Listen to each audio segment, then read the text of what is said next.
Hello and welcome back to the Unconventional Podcast with Grace Hardy. Today we have Harry Phypers on the podcast. Welcome. Thank you very much for having me. Yeah, it's great. I love it. Anytime. So you obviously run your own podcast. Sadly, yes, I do. Yeah. About motorsport. What was your journey into motorsport and what sort of gave you that passion? Where did you find it? Yeah, so my passion for motorsport started when I was like probably about 8, 7. My granddad died and left my family some money. And with that money, my parents decided to get rid of me and send me away for go-karting. But yeah, no, I've always loved cars. I've been that, I could know every name of every car when you on the motorway when you drove past it. I was playing with little toy cars, little matchbox cars. My sister used to do that, and then we also had like one of those carpets that's got roads on them with shops. The little tykes. Yeah, she loved it. I think it's everything. I mean, people that like cars will know that carpet exactly. You know, you're hosting little drives, little races, and stuff on the sheet as well. But yeah, the motorsport really came in when I went go-karting. We got money. Spoke to Dad about getting a car, but it was like it's too expensive. You can just go race. You can shop to Bottle Park and you can just race there. And there was something really addictive about being faster than people. Being able to overtake people. I'm really competitive anyway. If we play Monopoly, I will just throw the board at you if you don't play properly. Apart from that, I'm lovely outside of Monopoly. It's just pay me the tax that I owe. You sound like the tax man. Yeah, but I'm crap at my taxes. So great at Monopoly taxes. When it comes to my taxes, absolute pain in the arse. But really competitive. Always have been. I thank my mum for that. Played a lot of board games. But yeah, so go-karting was it. Did it for probably about a year, 2 years, and then wanted to talk about doing it professionally. So I spoke to Dad and he was like, no, it's just too expensive. Like, we don't have the money. We don't know anyone with the money. You're better off like just, going back to school and try something else. I was like, okay, it's a bit downheartening. But yes, that's kind of how I got into motorsport. That must be such a struggle because you do need to have a lot of money to do motorsport. It's insane. It's a mad amount of money. Like I think for Ginetta, which is the most affordable one after go-karting, just to do Ginetta, that's something like 60, 70 grand just to buy the car, and then it's another 40 grand for the series. But with that, they do set it up for you. You can just do all that. So if you do have 120 grand, please let me know. I'd quite like to try it. Yeah. Casually. But yes, that's the next cheapest one. So you go from paying thousands of pounds to go-kart to hundreds of thousands of pounds immediately. And that's why it's so hard for so many people. Like everyone I've spoken to on the podcast I do, they find it really hard to get the sponsorship. Like as the main thing is convincing business owners and entrepreneurs to give you money for marketing. Now, God knows what marketing is, because you go around a track and the logo's in the car. Yeah. And it's what most people see, but it's not that. It's the hospitality side of things. It's where, you meet other people that are sponsoring other cars. And so if you do want to sponsor a team, don't think of it as just, you're going to do your logo around on the track. You might get some coverage if there's a local news or there's like a small TV thing. But yeah, it's extremely hard for so many people to want to race because it's so expensive. Unbelievable. And so going through school, you didn't particularly want to go to university. It wasn't really for you. Why do you think that was? Well, I wouldn't know if it was for me because my parents yelled at me not to go to university. I didn't like school anyway, so I didn't like learning. I like learning, but I didn't like learning things. I was like, when am I going to use flipping the quadratic formula in my life? When have I used Pythagoras' theorem? When have you used it? Never, not useful at all. Exactly. But yes, I didn't really like school.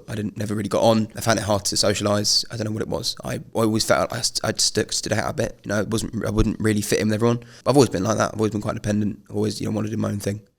But yeah, so it came to, A levels. You're like, great, I've made it, just scraped through GCSEs, bottom of the barrel, got barely what I needed to get into A levels. And I wanted to do mechanical engineering at Jaguar Land Rover. That's what I kind of found. That's what the school kind of suggested I do. But then he suggested it because the guy in the year above had found an apprenticeship. So the school had done no research. They hadn't helped me at all. They were like, there's this thing, there's this program the guy in the year above has found. Just do that. That was it. There wasn't, have you tried BMW? Have you tried that? They were like, this is the one you're going to do because it's the one we know. So apply for it. So that's what I did. I applied for that one. And was doing my levels. And then we got to halfway through year 13 and they went, no, we're not doing that course anymore. How did they tell you? How many stages of the apprenticeship application did you go through? Because there's so many. There's so many. I think I went through 2 or 3 and there was only about 6 in that one. So I went about 2 or 3 and they went, no, sorry, we're focusing all our efforts on the software side of things, electric cars, developing the UI and the UX for the inside of the cars. And I was like, that's great. I love IT, but I like cars more. I'd rather work on them. So I was like, crap, what do I do now? Yeah. And then what did you decide to do? That's a great question. So I kind of basically just looked around and was like, well, what's out there for me? What can I do? I can't just Jaguar thing. And I found this program in America. It's called Hennessy. It's tuner school. For those who don't know what Hennessy are, they're an American tuning company. It's like, how do I describe it in the UK? It's like if you get a Mercedes and you go to AMG, that's the kind of level they're on. And so they do a course for 14 weeks for £14,000. I know. It's not a lot of money considering that your university loans are more. So what does the course actually entail? So the course is basically teaches you everything you need to know about modifying a car. So everything from engine, gearbox, suspension, handling, bodywork, drivetrain, and all of that stuff. So it teaches you everything they know about modifying a car in 14 weeks. Get a car as a group of, I think it's like 8 or 10 students. You'll work on that car and then you get to test the car at the end of the 14 weeks and see how fast it is. So I was like, that's really cool. That sounds like something that I really want to do. And so I started saving up. I've just left year 13 at this point, so I'm like, get a full-time job. I'll go work in a restaurant, go earn 23, 25 grand a year, and I'll be able to save up in about 2 years probably. Yeah. And so what lessons did hospitality teach you? Because I've worked in hospitality for 2 years during my A-levels to make money, because school didn't tell me that you needed money to live. And then I think when I was 16, my mum made me get a job in Bicester Village. Loved that. It was very busy, but it was good because then I learnt the value of money, and I knew that was my money. I could go out and spend on things that I wanted. And then I moved into hospitality and it taught me so much. But what did it teach you? Interesting. Well, before retail and hospitality was better. Hospitality, for sure. Retail is great. You learn how to communicate with difficult customers. They're all difficult customers. They're all difficult there customers. are no easy ones. However, it's dull. It's really boring folding t-shirts for like 8 hours a day. Yeah, but I said I wouldn't know. But to be fair, hospitality are sometimes just folding napkins. Or washing cutlery. Or washing cutlery and then polishing it afterwards. Yeah. But yeah, no, God, where do I start with what hospitality has taught me? It's pretty much, growing up, I used to stutter quite a lot. I used to mumble. My speech wasn't always this.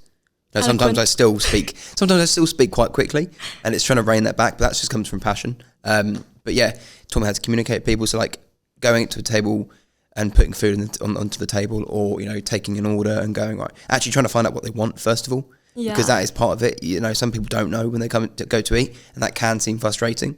But that is your job to help them. Also, wines. Pairing wines. Oh, I love wine. Oh, I could talk about all years about wine.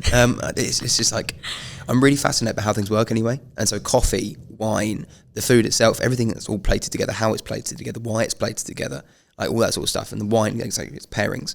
Yes, so communication is a big thing. Time management. Because sometimes I had 20 tables in one section. Yeah. And people don't know what a section is. It's the amount of tables in an area that you have to look after. So I had 20 tables and you have a manager floating, but you've got to be able to tell the manager where to go, why to go there, what you're doing when you get there. So you're not just managing 20 tables, you're managing every person on that table. So any point in time, I'm sure you've got about 40, 50 people in a room all talking. It's very, very disorientating sometimes because there's a lot of noise going on. And sometimes I couldn't deal with that first off. You get disorientated, you get confused, you kind of very stressed. I guess stress management again.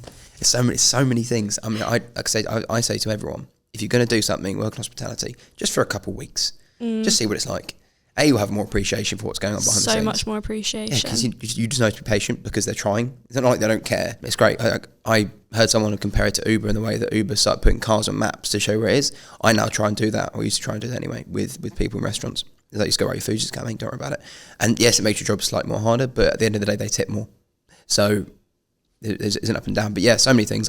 Hospitality is one of the best things you could do to teach you a load of different things like time management, like I said, stress management.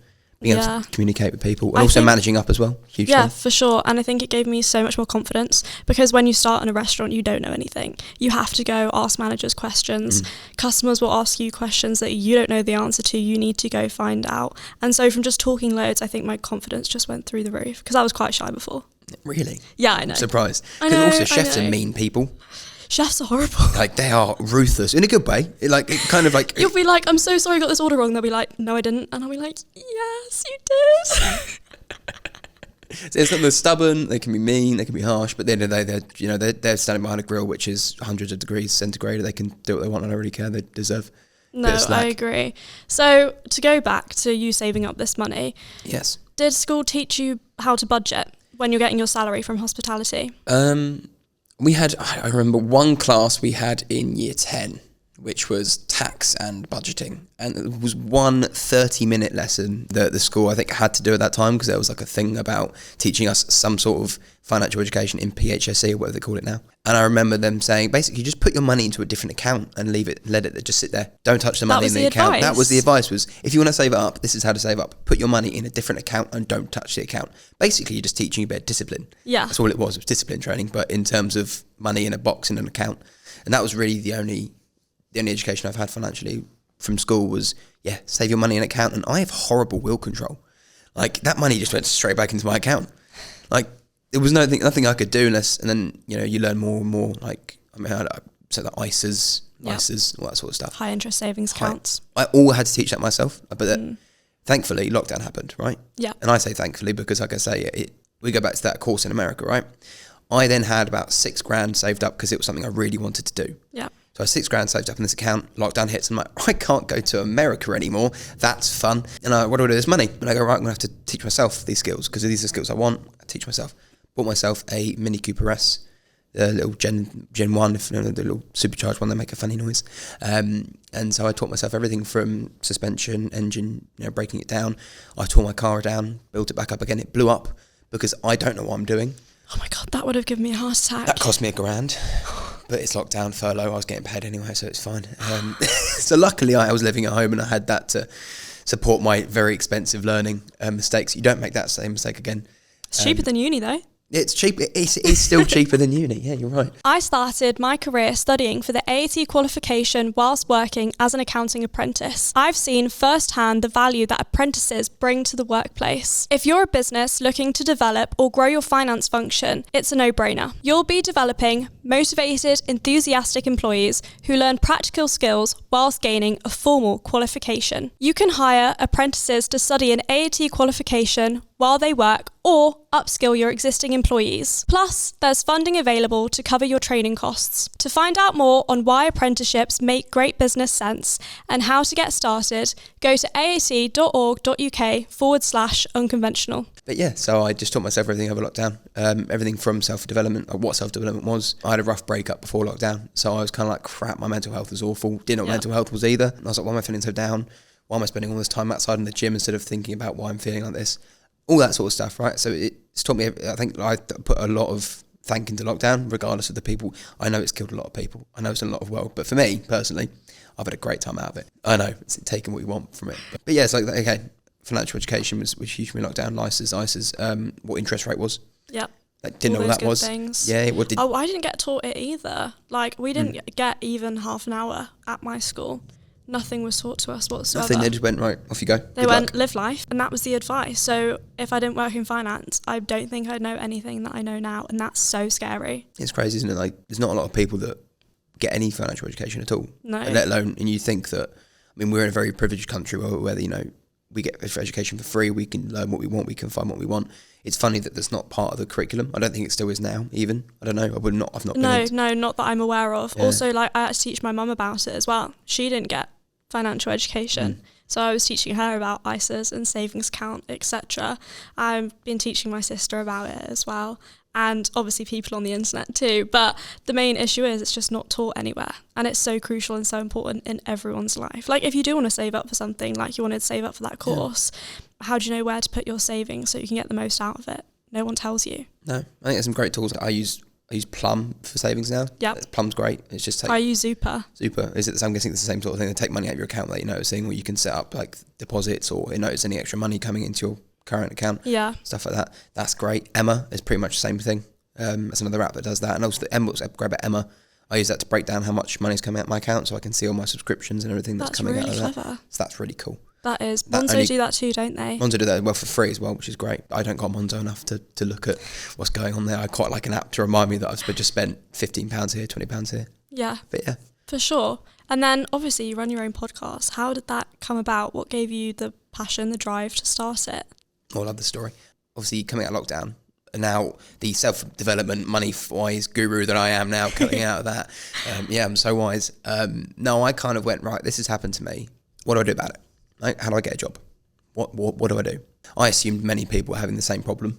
It can't just be me that wanted a job in automotive. It can't just be wanting a job, actually, out of lockdown. And I was like, right, I know that there is a massive market for people in automotive and motorsport. There is people love cars, people love racing, right? What if I can find a job through just speaking to people and finding out how they got to where they are today? That was the kind of the catch line, what I thought would make sense when I was approaching people, right? Yeah. And so I just started speaking to influencers, racing drivers, CEOs, anyone that I thought had a cool job title, basically. Where did you find them in the first place, though? Because you can't just go into like a shopping centre and go, who works for a car company? Like, where did you go to find them? You can try that. I did big that. Sign, did that big Goodwood. sign on cardboard. Yeah. No, I did that for a bit of TikTok, actually. Went around Goodwood going, what do you do for a living? And just taking that whole Daniel Mack thing and retrying that. But no, I use LinkedIn, Facebook. Basically, if you can Google the company you're interested in and the job title you're interested in, and you can find that person's name, you can stalk them to high heaven on any social media platform. Thank God for social media. But yeah, LinkedIn's a big thing. Great thing about LinkedIn, and I'll give you my process of how to find someone. So if I don't know who I'm looking for, I'll go onto the company page. I'll then go down to the industry or the job title. So if I want an engineer, I'll go into the company page. I'll go down to people. I'll search by engineering, and it gives you 8 to 10 people who work in engineering in that company.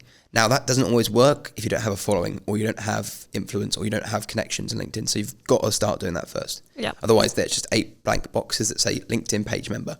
And that isn't really helpful. No, it's not. So that was the first thing. If I couldn't do that, I would then just go onto the company's website, see if there's an About Us or a team page. I will find the person's name, and then great little bit of not research knowledge if you want this. I'm just going to get really nerdy into research now. You can go onto Rocket Reach and just type in email format name for that company, and it gives you that email name and kind of tells you how to contact that person. So if it's crazy. Yeah, if it's amazing, John Smith at McLaren, it's john.smith@mclarenf1.com.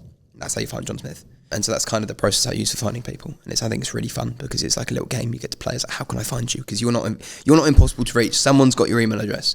And the thing I think that's really important is someone knows someone else. Yeah, as well. That's what I've learned. Like the amount of people that go, oh, I know that person who'd be like really good for your podcast. Let me put them in touch with you. And I go, oh, thank you. That's really helpful. Yeah, again, that's the in-person approach, I guess, isn't it? Networking and just doing that and actually putting out what you want and telling people who you're looking for, and actually, because people inherently aren't as mean as you think they are. Yeah. Like, I mean, some people are mean and don't talk to them.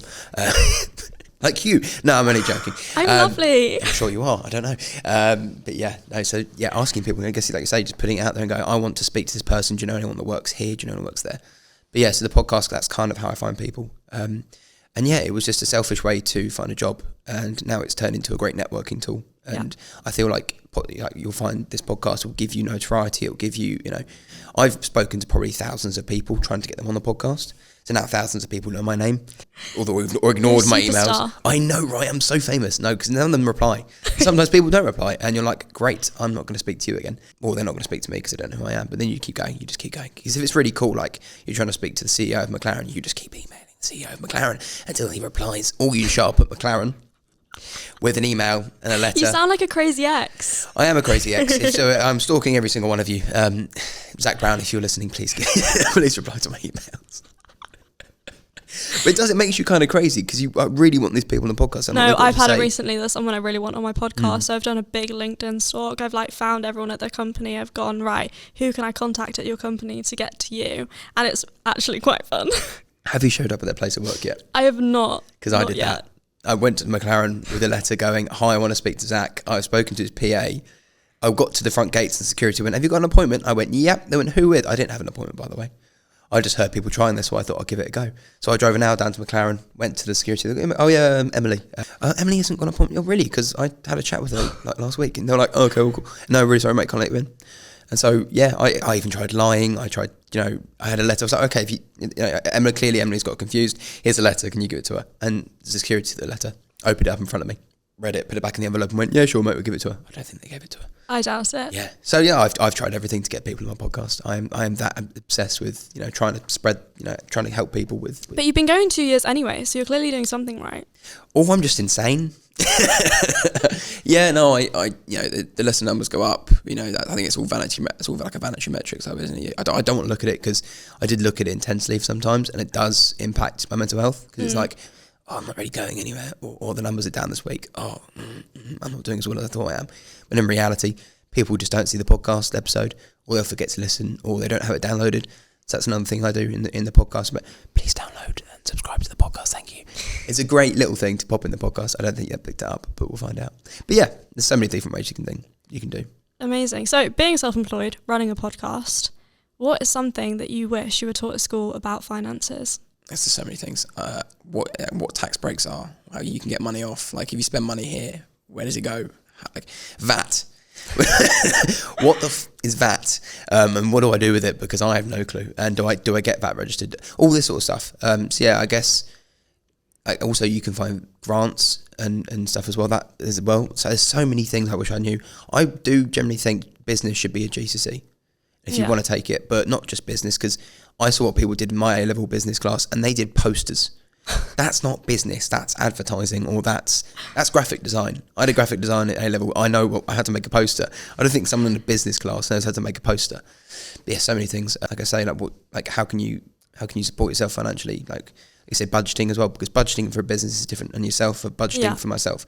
Like I can't give myself an allowance for going out in a business. So I can, but then I don't know how. Should I do that? Can I write it off? Yeah. So much stuff. I mean, where do I start? In a book. In a book would be really helpful. I just Googled these things. I was like, found mentors just from networking. And I really like you. Would you mind mentoring me? Because I need to know all this sort of stuff. Yeah. No, I would agree with that completely. Yeah. You need to find people that inspire you and go, hey, do you have an hour a month or 2 hours a month that you can give to help me, because I really want to do this thing? And if you are generally interested and you show passion, I think that person will help you. I think so. What have been the main challenges of running your podcast? Just so I know, I can make notes. Yeah. I'm not going to tell you anything because everyone's competition. Main challenges. Recording, it's a big thing. I don't have lovely Carlo to help me. So making sure I've turned things on, making sure I've pressed record. You'd think that's easy to remember, but when you're trying to get the mic set up, you're trying to talk to the guest while you're not just in silence. That's a big thing. Online recordings are a bit different, because online recordings I have to remember that person is like a bit delayed, so not to just jump in with what you're doing. So timings as well. Questions. I didn't do questions. I didn't write questions. I didn't write anything until last year. So I spent a whole year just ad-libbing it, and I think that will teach you a lot.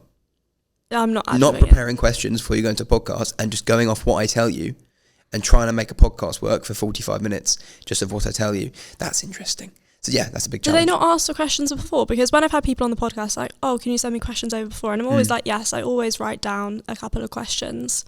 Did they not ask for it? Did you go, sorry, that's just not the way we roll? Yeah, pretty much. I just went, sorry, no, I just have a conversation with you and we'll see where it goes.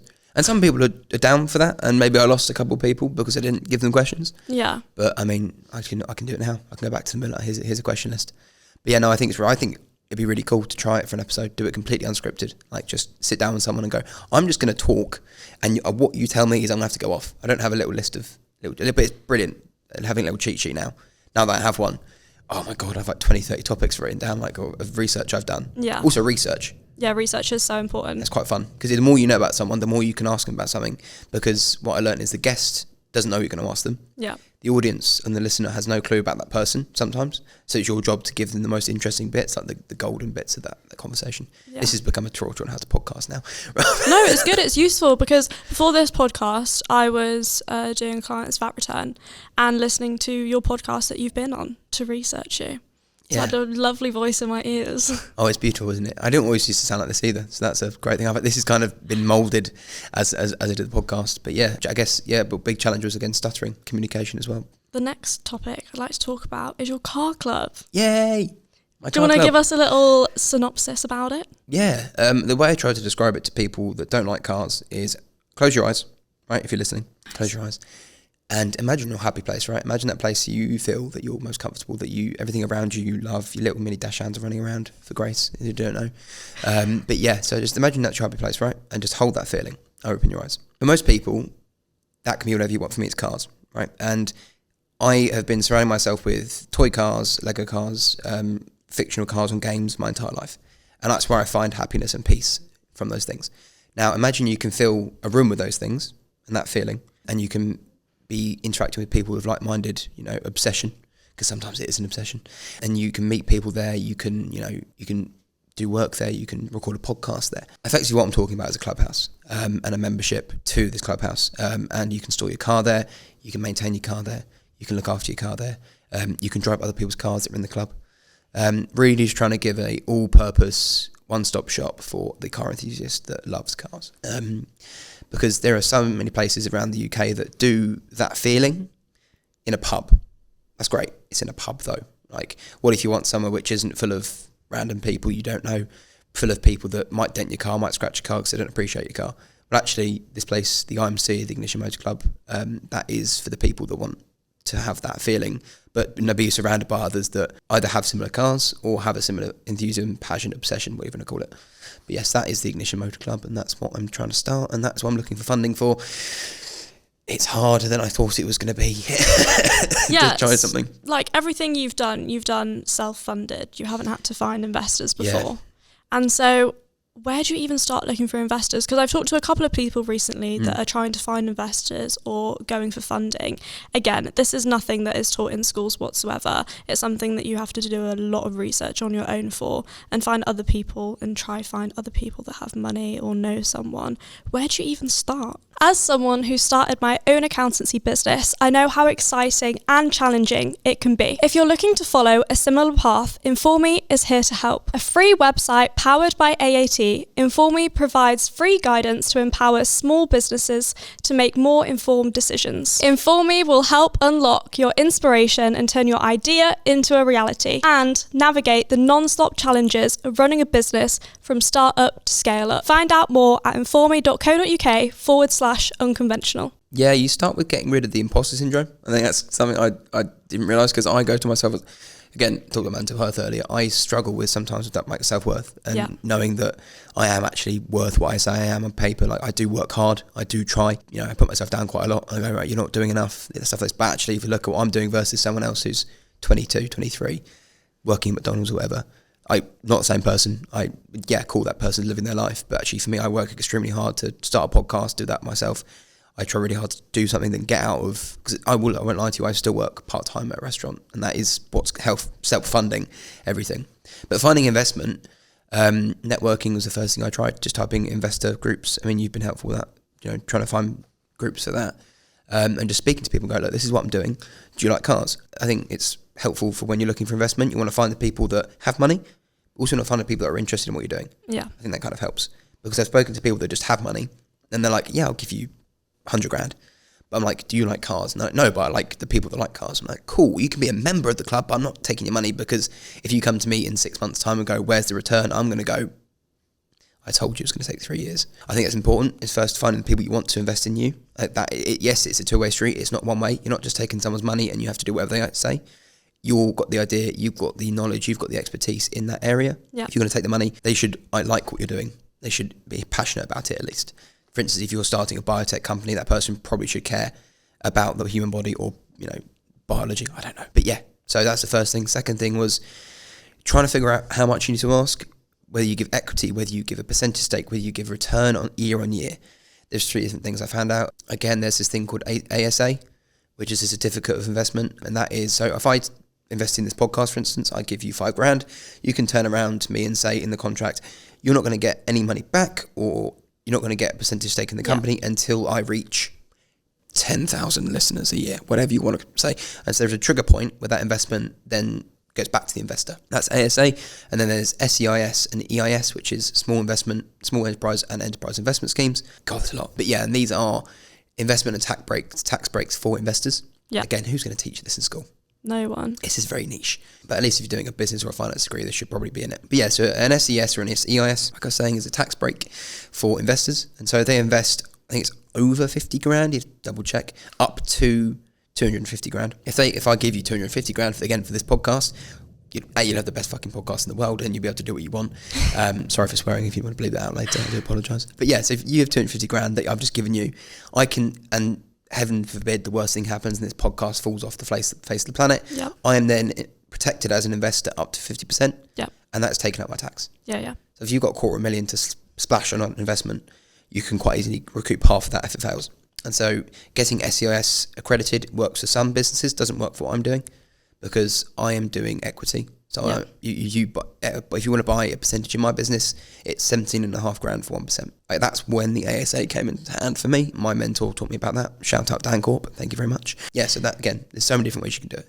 And the last thing is, if you don't need their money, don't take their money. Like, if you don't need the money to start the business, I do because I want to buy a building. Yeah. Right? I know there probably other ways I could do this, but for me, I think this is the best way of doing it. I think actually having a physical place, I think social hubs are so important. I think Building actually, a community as well. again, like, communities are something that's massive now. I think everyone's trying to build their own little community. Yeah. I'm sure you are with this podcast. Yeah. And you're in your own socials as well. You're trying to build a community of people that need financial help, right? I'm trying to build a community of people that love cars. Simple as. But yes, like, community is a massive factor, and tech businesses are doing really well. So if you can add some tech into it, do it, because it's a 10x return on the investment when you sell the business. 100%. But yeah, that's all I know, I think, about investing. No, that's loads. Thank you. But going back to imposter syndrome, I have it a lot, and it's quite sometimes debilitating at times. When does your imposter syndrome get worse? Like, for me, if I go do a talk in front of hundreds of people, or I get invited to something like very prestigious, then my imposter syndrome is through the roof. I go, I don't deserve this, or I'm not qualified to talk about this subject. When does yours get worse? Yeah, I think it's worse when I go to events, and I have a hang up about money. I always have. I don't know what it is. I guess it's psychological, and it's like, I have a problem asking for money, which is hard when you're getting investment. Yeah. I've recently figured out that if someone's going to give me 150k, they're probably quite happy with giving me 150k. Therefore, I don't have to feel bad about it. But as growing up, I always used to feel bad about taking people's money. I couldn't stand it. Right? I was like I said, quite independent. Was trying to do that. But yeah, so the imposter syndrome gets worse when I ask for money. It gets worse when I talk to people that are either a lot richer than me or have, you know, a lot more prestige or honour or whatever you want to talk about. I think there is a power dynamic, as much as I want to not acknowledge that power dynamic. I think that's quite good to try and break that down. Yeah. And go, actually, that person might be the most followed person in X, but actually, if I was an alien coming down, or I'm in Uganda, I don't know who this person is. Therefore, it's something like jumping again to something else. There is an influencer who talks quite a lot about money and status. His name is, I think, Nicholas Crown, and he talks a lot about people that go investment banking, and something that he got interviewed by someone, and the guy was from Australia, had no clue about Yale, Harvard, Princeton. This dude had no clue. So when these investment bankers are sitting down in the interview, they go, I went to Harvard, or I've got summa cum laude from whatever, I've got 4.8 GPA. This guy went, what's that? And it just broke him down completely. So yeah, my imposter syndrome gets really worse when I'm doing that, but it helps me to figure out and mentally say, right, this person is a big deal to me because I care about this person and what they're doing. But actually, if my mum was speaking to this person, she'd probably just run straight up to that person and go, hi, how you doing? Yeah. She's quite outgoing anyway. So yeah, that's how I kind of deal with it. I go, right, cool, it sounds really bad, but what would my mum say to that person is what goes through my head. No, that's a good way of thinking about it, because my mum would be the same. I think I took her to some event, and I was like, oh my God, that person over there is like really famous in like the accounting world, and like I look up to them so much. And she was like, oh, that one over there, and just was like so relaxed and chill about it. And then it sort of like takes them off the pedestal that you've put them on. Yeah, 100%. And what I like about what you do is you got the things, I'm just a girl, which is quite cool. Yeah. I would say I'm just a boy, but I don't know. That doesn't have the same ring to it. The same ring to it. But yeah, I think that's quite cool, because you're just acknowledging the fact you are just Grace. And that's great. But yeah, I think that helped me a bit. I won't lie as well. Like, just going, cool, she's doing that. You're plastering that all over social media. Well, I am just Harry. You know, I'm just trying to do my best. I'm just trying to make a living for myself. I'm just trying, and that's when I go, right, cool. Well, I do want the name Phypers to mean something. I don't think it should be under the rug. Like, as obnoxious or as to some people it might sound, like, I want my name to mean something. I don't want my kids or whatever to grow up and not know, or just be another statistic. And that came from watching the Ferrari film and watching the Lamborghini film. I think it's quite cool, because in the Lamborghini film, he goes, like, Lamborghini will mean something. Yeah. But yeah, it kind of reminds me that what I'm doing is important, and I'm not trying to change an industry, but I do think that what I have to say is worth saying, and people should listen to me. But I think, I've got a unique perspective in the fact that, what I'm doing is I've spoken to so many people in the industry. I've got such a wide range of knowledge, from anyone from engineers to mechanics to CEOs, and I know quite a lot about a lot of people. And I think it's important that I use that and leverage that when I go into conversations like investor conversations, where they go, well, why should I give you money? I was go, well, if I was to bring up this person and get them on the phone, would you give me money? Like, yeah. So I go out my phone and there's the person's number. That hasn't actually happened, but I imagine that, that's probably quite cool to be able to do that. That's really cool. But yeah, so yeah, I guess that's kind of imposter syndrome, and that's kind of what I do with it. But yeah. No, that's good. And what financial information do you have to give investors? I have been getting help from my financial advisor about this, and he basically said you need to give them everything. Really? Like, just open your books. Don't shy away from the salary you're giving yourself. Don't shy away from how much you're spending on X, Y, Z marketing. Don't shy away from any of that. Just be transparent. Just be completely transparent, because they're giving you their money. They need to know where it's going. Yeah, for sure. Fair enough. Like, cool. Because not only do you get money in an investor, but you get a mentor, you get help. Yeah. Like, that person is giving you money, they want to see you succeed, they're going to give you a lot of help. Yeah. So that's why I'm kind of doing the 20 people, get their board of 20 people to help me, do once a month, do like a board meeting, or have them down to the unit, which is really exciting because I found quite a cool unit, which I'm really happy about. Where is it? I can't tell you. Okay. Coming soon. Yeah, because half of the car club, it needs to kind of be hidden away. Like, I can't have it on Google Maps. I can't have my... Tell us the postcode. ME, no. there. You get an investor, you get a mentor, you get help. And that's another thing, is like when you're having that chat with investors, like, make sure they're, again, passionate about it. With them. You get on with them as well. Yeah. You're not going to have an arsehole. Like, you don't want an arsehole. That's going to make your life horrible. Like, yeah, why would you do that to yourself? Just because you want the money? I wouldn't bother about it. It's not worth it. So yeah, that's kind of the financials that you need. Just give everything. Like, everything you can think of. Like, if you can, I can't, because I can't think about that. But the tax you're going to spend on whatever it's going to be, like, all my figures and profits and GDP and all that sort of stuff, that's all pre-tax. Yeah. And so that's how I don't want to add 20% or take 20% for yeah. everything, or capital gains or whatever the crap, and VAT over 85 grand. It's like, this is a pain in the arse to deal with. So I just kind of went, right, cool, here's what I'm going to do. And then everything after that we can just look at afterwards, hopefully. But yeah, so that's kind of everything you need to give to someone. Good. And you have many words of wisdom. So something I'm going to ask you is, what would you tell your little 8-year-old self and give them a little piece of advice about what's coming for them? Does it have to be me now, or can it just be an 8-year-old? Not any 8-year-old, but me, I guess. Yeah. If I was going to go tell 8-year-old Harry anything, it would be, don't let people tell you what to do. You might think they know better, but they're also just trying to figure life out. I realised probably, again, after lockdown and doing this and starting a podcast, that everyone's just trying to figure their own crap out. Everyone's trying to, see where life goes. No one actually knows what's going on. Everyone doesn't have it figured out. So if someone tells you not to climb a tree, don't listen to them, because they're just scared for you falling off that tree. That's nothing to do with you not being able to climb the tree. That's quite a funny analogy, because I climbed a lot of trees and scared a lot of people climbing trees growing up that age. And also, just do your own thing. Just enjoy life, and don't get too wrapped up in what you think about yourself, I guess would be the advice. Amazing. Well, thank you so much for coming on. I really appreciate it. Thank you for the invite. It's been a pleasure.